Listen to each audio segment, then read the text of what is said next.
Fala pessoal, hoje estamos aqui para falar sobre os indicados do Oscar, que estamos nessa época aí, a época das premiações, e já saiu os indicados de todas as categorias recentemente, e eu vim aqui falar da parte que mais me interessa, que é a parte de animação. E eu vou falar sobre cada um deles. São 5 indicados, vou tentar falar rapidamente assim por cima.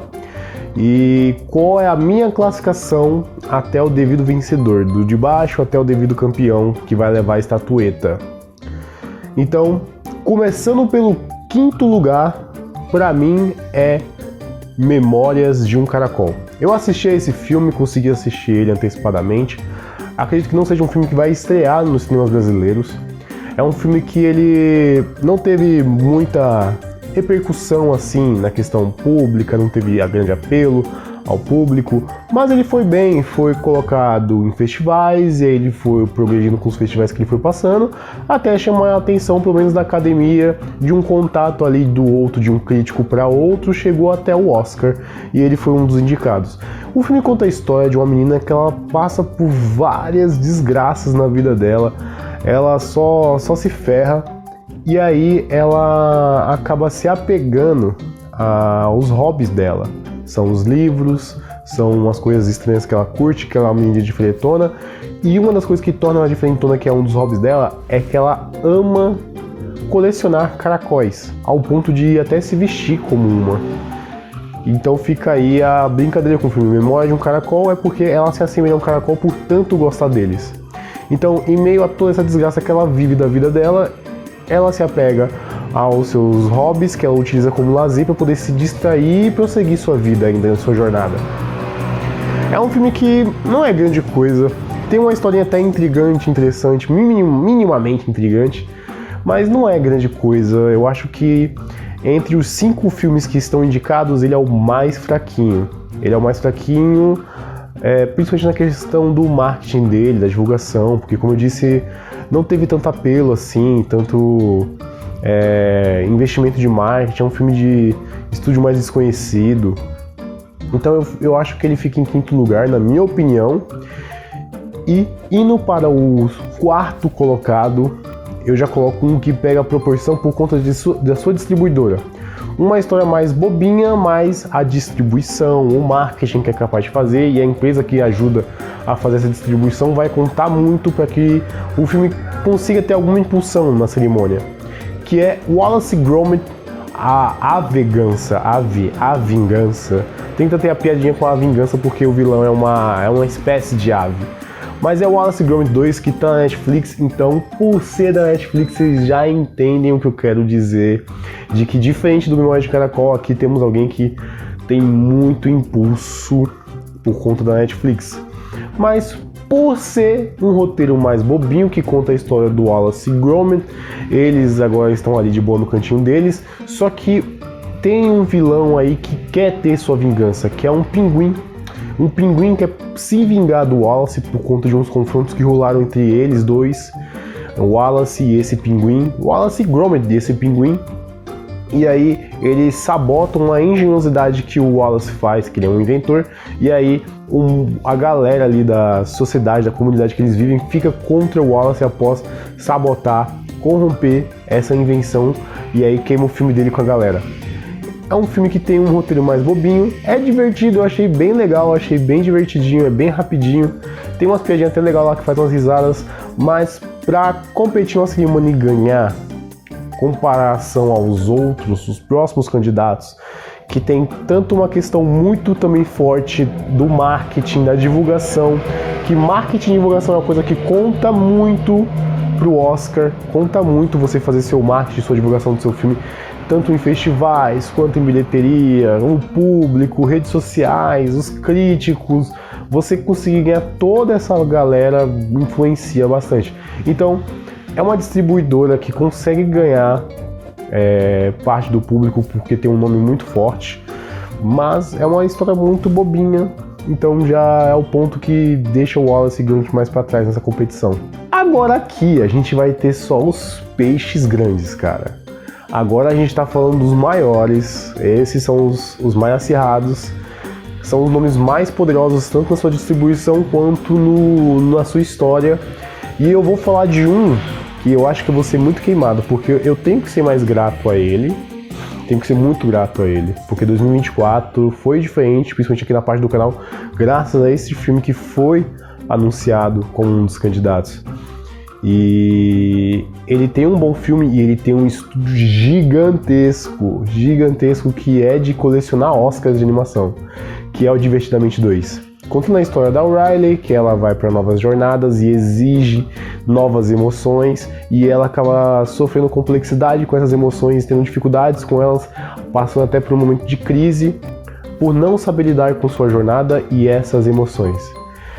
Cara, é um filme que eu não vou mentir. O roteiro, bom, é um roteiro bom, mas não é melhor que o primeiro. Não é melhor que o primeiro, e também não acho melhor que o roteiro dos próximos filmes que eu vou falar, que sobrou só 2, que eu acho que vocês já devem saber quais são. Se você me acompanha aqui no canal, você já deve saber qual é o meu primeiro colocado. Mas o Divertidamente 2, ele é um bom filme, ele é muito maneiro, ele é muito tocante se você passa por ansiedade, que é o principal desse filme. Ele tem um grande estúdio que é a Disney, que, pelo amor de Deus, eu tenho que falar alguma coisa. Acho que descarta apresentações. Mas não é um filme que está reinventando a sua própria roda. Porque o Divertidamente 1 chegou bem melhor. E ele já pegava parte do que é o roteiro da Pixar, assim, a estrutura de roteiro que é quase em todos os filmes. Que eu já falei e volto a dizer. Personagem pequeno, universo gigante. Ele está ali onde acontece o problema, e algo ali onde acontece o problema manda ele para longe, e aí ele tem que passar por toda uma jornada de altos e baixos para poder chegar ali no objetivo principal e resolver, e durante esse tempo vai haver um momento de completa emoção que vai nos tocar. E a Pixar faz isso aqui de novo.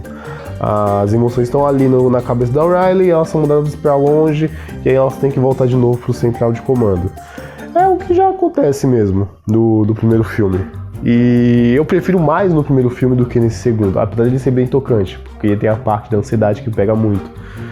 Mas eu acho que por conta de ser um roteiro meio Ctrl-C, Ctrl-V do seu anterior, não só do seu anterior, mas da própria Pixar, e ser uma sequência, isso é o que deixa Divertidamente em terceiro lugar pra mim. O estúdio é grande, tem muita divulgação, a história é até boa, mas aí vem os pontos que falham, que é a de uma sequência. A academia geralmente não é muito fã de sequência. Tem Toy Story 4, mas é uma história para um outro vídeo que eu posso tentar explicar. Mas geralmente a academia não é muito fã de sequência, e também tem a questão do roteiro ser meio Ctrl-C, Ctrl-V de histórias anteriores da Pixar e do seu antecessor. E isso acaba deixando Divertidamente em terceiro lugar para mim. Agora, em segundo lugar, agora é a grande briga de cachorro. Cara, é aqui que é difícil, é bem difícil, mas eu já tenho o meu particular.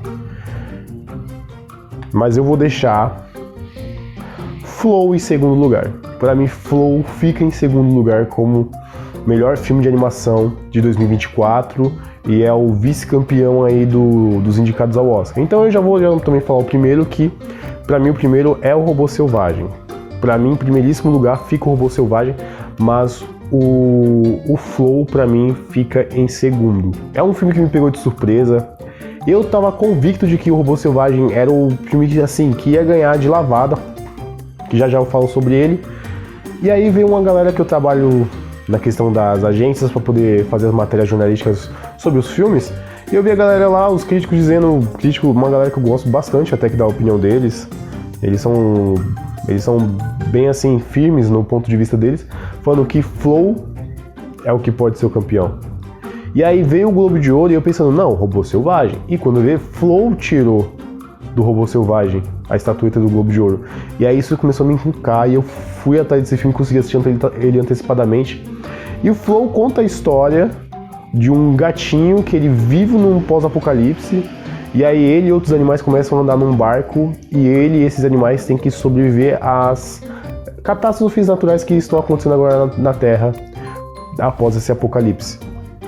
É um filme, não vou negar, ele é muito tocante, principalmente por causa da trilha sonora. A trilha sonora desse filme é muito boa.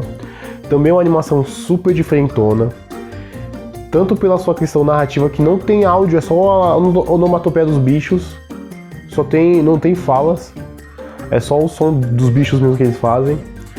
A arte é diferentona, ela tem os seus ápices, que eu já falei no vídeo anterior da crítica de Flow. Ele tem os momentos que chega de ápice, onde tipo, é o ponto estupendo do filme, mas pra mim a arte dele não pega o tempo todo, não me impressiona do começo ao fim.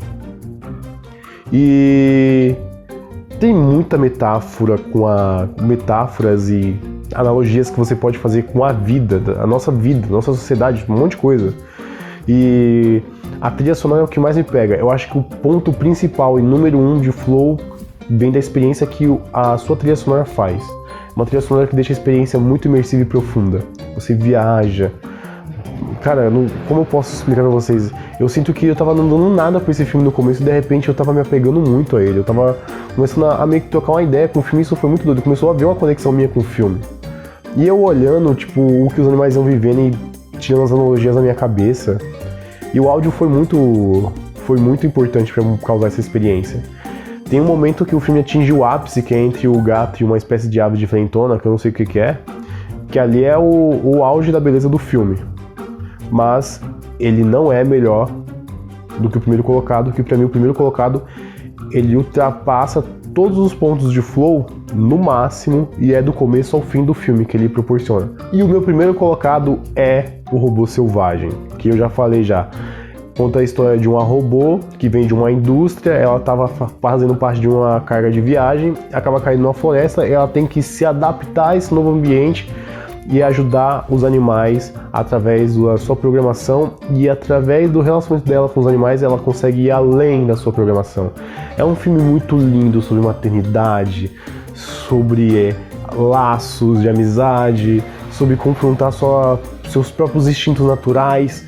É diferentão também, tem grande estúdio aí que é a DreamWorks, é um primeiro filme, é um original, então conseguiu ter um certo apelo com o público, não comparado Divertidamente, mas teve um certo apelo com o público ainda, e vem de um nome muito grande que é a da DreamWorks, com a Universal. Então assim, cara, é um filme que tem de tudo pra ganhar, na minha opinião. Belo visualmente, trilha sonora do caramba, que a trilha sonora dele também tá chamando muita atenção.